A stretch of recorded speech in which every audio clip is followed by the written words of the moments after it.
Operation amplifier op-amp तो basic बात कर चुके हैं उसको देखो तो फिर से दो टाइप पड़े तो ओपैम्प के एक होता है क्लोज लूप, एक पड़ा होता है क्लोज लूप के लिए और एक देखा था इसके लिए ओपन लूप के लिए। ठीक है, क्लोज लूप और ओपन लूप की बात अगर करने से पहले तो तुम्हारा पता नहीं क्या होता है, एक तुम्हारा ये इसमें दो इनपुट और एक आउटपुट। ठीक है, आउटपुट वी आउटपुट होता है, इसको वी नॉट से रिप्रेजेंट करते हैं। ठीक है, होगा क्या कि इसको कुछ लाइक ये तुम्हारा हो गया माइनस, ये हो गया प्लस, इसको बोलते हैं इन्वर्टिंग टर्मिनल। क्योंकि जो भी सिग्नल अगर हम वी इनपुट इक्वल टर्मिनल को दे रहे होंगे तो ये 180 डिग्री पे क्या हो जाएगा, एम्पलीफाइड हो जाएगा और 180 डिग्री का फेज डिफरेंस आएगा, इसलिए इसको इन्वर्टिंग बोलते हैं। देन तुम्हारा नेक्स्ट होता है तुम्हारा ये वाला प्लस वाला, इसको बोलते हैं नॉन इन्वर्टिंग टर्मिनल। ठीक है, ये और तुम्हारा ये सप्लाई होती है वीसेट प्लस वीसेट बोल सकते हैं इसको, और ये हो गया तुम्हारा माइनस वीसेट। ठीक है, ये तुम्हारा पूरा ओपैम्प का स्ट्रक्चर है, बट ये जो ओपैम्प का स्ट्रक्चर है इसको बोलते हैं ओपन लूप स्ट्रक्चर। ठीक है, ये ओपन लूप है। इस ओपन लूप का जो इनपुट रेजिस्टेंस होगा यहाँ पे इंटरनली रेजिस्टेंस होता है ऐसे। ठीक है, और इधर पे आउटपुट रेजिस्टेंस होता है और वोल्टेज सोर्स लगा करती है ऐसा करती है ऐसा करके। ठीक है, तो ये इसका इनपुट रेजिस्टेंस क्या होता है, इनफाइनाइट होता है। इनपुट रेजिस्टेंस इनफाइनाइट होने की वजह से इसके अंदर करंट नहीं जाती। ठीक है, ओके। एक और चीज है, इसका जो आउटपुट रेजिस्टेंस होगा वो लो होगा, इसको इंपेडेंस मॉडल यूज करते हैं। इनपुट इंपेडेंस इनफाइनाइट होगी, आउटपुट इंपेडेंस क्या होगा, लो होगा, क्योंकि अपने को गेन इनफाइनाइट चाहिए होता है आइडियल ऑप एम्प। बेसिकली इसको आइडियल ऑप एम्प भी बोल सकते हो। ठीक है, अगर गेन इनफाइनाइट चाहिए, गेन अगर इनफाइनाइट चाहिए और हल्का सा अपने को जरा सा इनपुट देना है तो उस ऑप एम्प को आइडियल ऑप एम्प बोलेंगे, जिसको बेसिकली ओपन लूप बोलते हैं। या ध्यान रखना ओपन लूप के लिए जिसको AOL बोलते हैं, ओपन लूप में गेन तुम्हारा इनफाइनाइट होगा। ओके, ये इंपॉर्टेंट कंडीशन है। इंपेडेंस तुम्हारी इनपुट इंपेडेंस क्या होगी, इनफाइनाइट होगी, आउटपुट इंपेडेंस को 0 बोलते हैं। ठीक है, ये कंडीशन तुम्हारी इसके लिए होगी। अच्छा, इसका आउटपुट मतलब जो तुम्हारा गेन है बेसिकली उसको अगर उसका एक्सप्रेशन लिखना है तो उसका एक्सप्रेशन क्या होगा, लाइक अगर यहाँ पर कुछ इनपुट दे रहे हैं इसको हमने इनपुट बोल दिया, अगर इसमें दे रहे हैं इसको हमने आउटपुट बोल दिया। ठीक है, और यहाँ पर क्या लेना है, सॉरी इनपुट बोल दो, यहाँ पर कुछ भी इनपुट 1 बोल दो, यहाँ पर कुछ भी इनपुट 2 बोल दो और ये आउटपुट है। ठीक है, तो क्योंकि देखो op amp by default differential amplifier भी होता है, op amp by default differential amplifier के तरीके भी बिहेव करता है। तो जो इसका आउटपुट है यानी V जो आएगा, sorry V output minus V input, जो इसका गेन आएगा वो तुम्हारा आएगा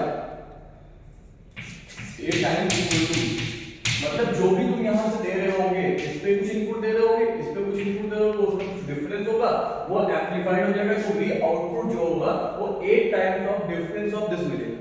तो मैंने यहां पे लिखा V output basically A times of difference of this, ये जो है वो आपका गेन है।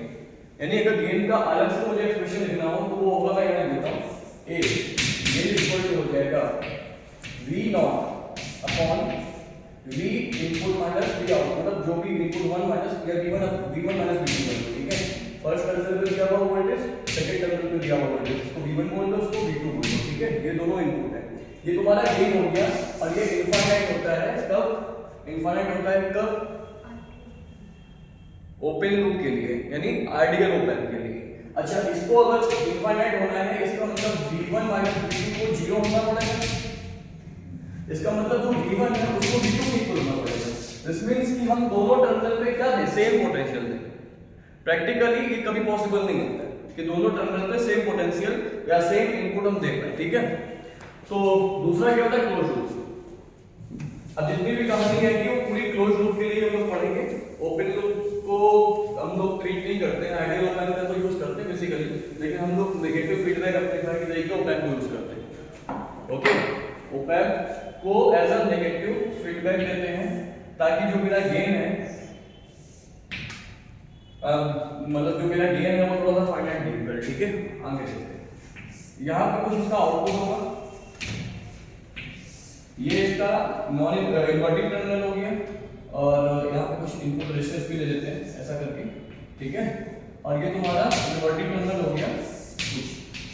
इस पे कुछ फीडबैक लगा देंगे, इसको फीडबैक रेजिस्टेंस RF बोलेंगे, इसको R1 बोल देते हैं, ठीक है।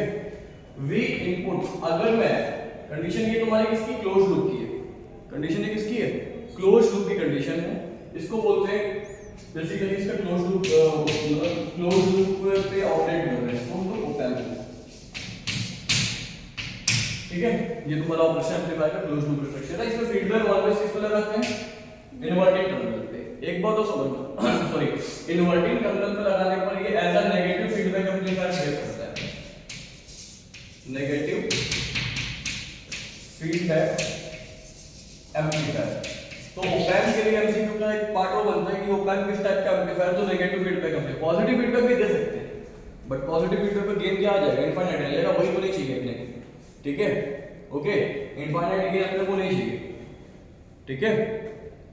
एक और चीज आती है, कि अगर हम V इनपुट इन्वर्टिंग वाले पार्ट पर देंगे तो उसका नाम हो जाएगा इन्वर्टिंग एम्पलीफायर।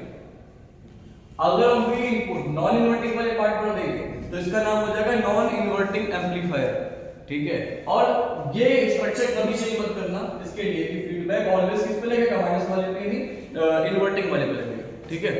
तो अगर थोड़ी सी बात करनी हो कि inverting amplifier non inverting amplifier, इसके लिए इससे पहले एक और बात बता देते हैं कि जो ओप एम्प होता है बेसिकली, ओप एम्प एम्पलीफायर जो होगा तुम्हारा, ऑपरेशन एम्पलीफायर जो होगा वो तुम्हारा AC और DC दोनों को एम्पलीफाई करता है, AC और DC दोनों को एम्पलीफाई करता है। मोस्ट ऑफ द जो तुम्हारे ट्रांजिस्टर्स होते हैं बेसिकली एम्पलीफायर जो होते हैं वो AC को एम्पलीफाई करते हैं, कुछ DC को एम्पलीफाई करते हैं, दोनों में काम कर सकते हैं, ठीक है।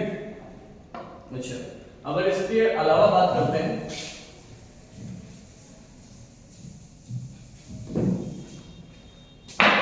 मैंने तो बोला वर्ड यूज किया इन्वर्टिंग एम्पलीफायर और non inverting amplifier.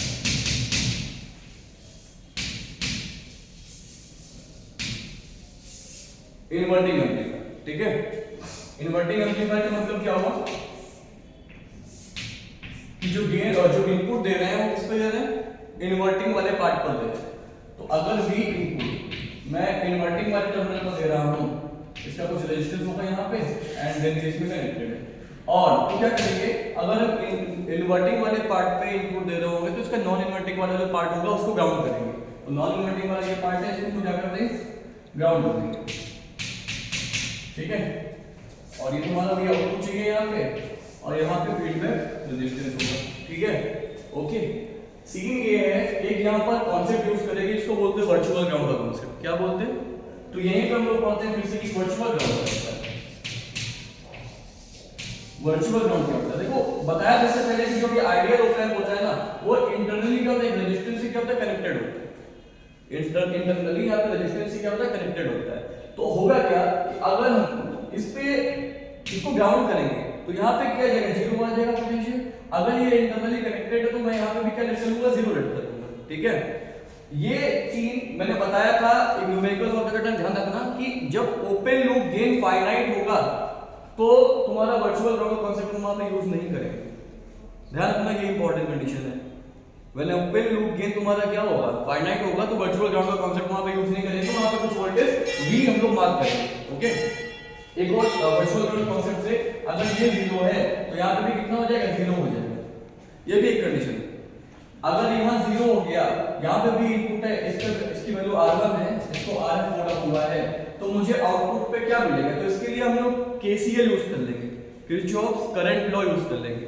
Kirchhoff current law junction पे किसी पे लगा देंगे, कुछ करंट यहाँ से भी इनपुट यहाँ लगाओ, कुछ करंट इस पे आ रही होगी, वही करंट यहाँ पे ट्रेवल कर रही होगी, यहाँ पे करंट सपोज कितनी आ रही होगी, I आ रही होगी, ओके। तो होगा क्या, अगर I करंट इस पे आ रही होगी तो I का मतलब हो गया V इनपुट अपन आ रही होगी इस पे, या एक काम करते हैं इस 0 से लेते हैं, इसका पोटेंशियल डिफरेंस कितना होगा, V इनपुट माइनस 0,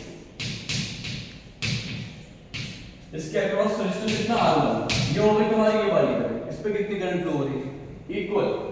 इधर पे अगर हम आएंगे तो ये तुम्हारा 0 माइनस V नॉट हो जाएगा, क्योंकि करंट तुम्हारी इधर से जा रही है लेकिन किधर से लीव कर रही है, तो ये तुम्हारा बेसिकली पता ना कि करंट का फ्लो जो होता है वो हायर पोटेंशियल से लोअर पोटेंशियल तरफ होता है, तो इस वाले से इसको सब्ट्रैक्ट करेंगे, 0 माइनस का V नॉट अपॉन पे कितना RF आ जाएगा, ठीक है।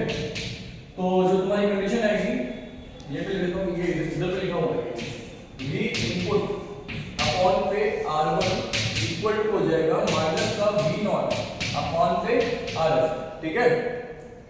ओके, तो यहाँ पे तुम्हारा RF पूरा लेके आओ, यानी तुम्हारा V आउटपुट जो आएगा वो आएगा माइनस का RF upon RI V input. This is the output voltage and this will be the gain. RF upon RI will be the gain, किसके लिए? इन्वर्टिंग एम्पलीफायर के लिए, इन्वर्टिंग एम्पलीफायर के लिए। सिमिलरली अगर हम नॉन इन्वर्टिंग एम्पलीफायर के लिए प्रूव करेंगे तो वो तुम्हारा गेन जो है ना V नॉट, वो आएगा तो तुम्हारा 1 plus RF upon RI into कितना V इनपुट आएगा, okay. But problem is this, इसको प्रूव करना पड़ेगा, इसको प्रूव करने के लिए इसको रफ करना पड़ेगा, वो अगले लेक्चर में करेंगे।